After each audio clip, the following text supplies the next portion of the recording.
Well, I am a mother of three. I'm a former Girl Scout. I'm a professor at the University of Tulsa College of Law. I teach water, natural resources, energy, and regulation. And I decided to run because I'm an expert in the area of all of the issues that the Oklahoma Corporation Commission covers. In 2021, Oklahoma experienced an unusual but predicted cold weather event. The fallout from that storm left Oklahomans holding the bag for over $5 billion in costs incurred in a matter of hours due to purchasing off the high-priced gas spot market. If elected, what will you do to prevent something like this from happening again? The 2021 storm event was unusual, but it was not unprecedented.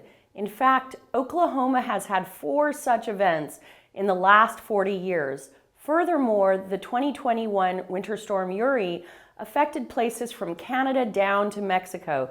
So it's a shame and it's embarrassing that Oklahoma was not ready when states to our north that have much colder temperatures were ready. So what we have here is a failure of preparedness. In the future, Oklahoma utilities and the OCC need to be working closely with the Federal Oversight Commission, which is called the Federal Energy Regulatory Commission, as well as with our grid provider, the Southwestern Power Pool. As a commissioner, what I would do is make sure we have a utility audit to make sure that all of our utilities are ready for both high heat and cold weather events in the future. I would also make sure that everybody at the commission is fully engaged in their jobs and make sure that we are not just approving prices willy-nilly for utilities, but we're closely examining their claims.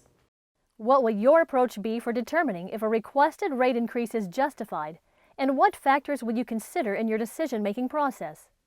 The way we should look at rates for the Oklahoma Corporation Commission is, are they just, prudent, and reasonable?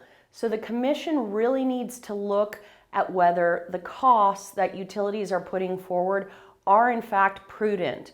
For example, in the winter storm, the costs that the utilities put forward because they were not prepared were not prudent, and the commission could have denied them. Meanwhile, people who were with electric cooperatives had much lower costs. So I think the easiest way to look at costs is just to look at our statutory guidelines, but also to really examine what the utilities are saying and see if it meets the common sense threshold. So that's how I would keep rates down. We continue to see efforts to build new power plants, invest in alternative energy, and shore up the utility grid. How will you approach the cost investments needed for these projects to ensure fairness for ratepayers? In terms of fairness to the ratepayers, we're in an excellent situation because Congress and the President recently passed the Inflation Reduction Act as well as the Infrastructure and Jobs Act. So there is a lot of money for Oklahoma, both to modernize our grid as well as to invest in renewable energies. I would argue that we need to really diversify our energy portfolio. It helps with resilience enormously, and in particular, we're losing an opportunity with solar. But the money is there. We don't need to raise taxes. And I'm skeptical of utilities who say they're using money to modernize the grid, because that should just be incorporated into their costs. Ratepayers should not have to use their money to support improvements to utility structure. In terms of modernizing the grid in general, we can use the money from the Infrastructure and Jobs Act for that.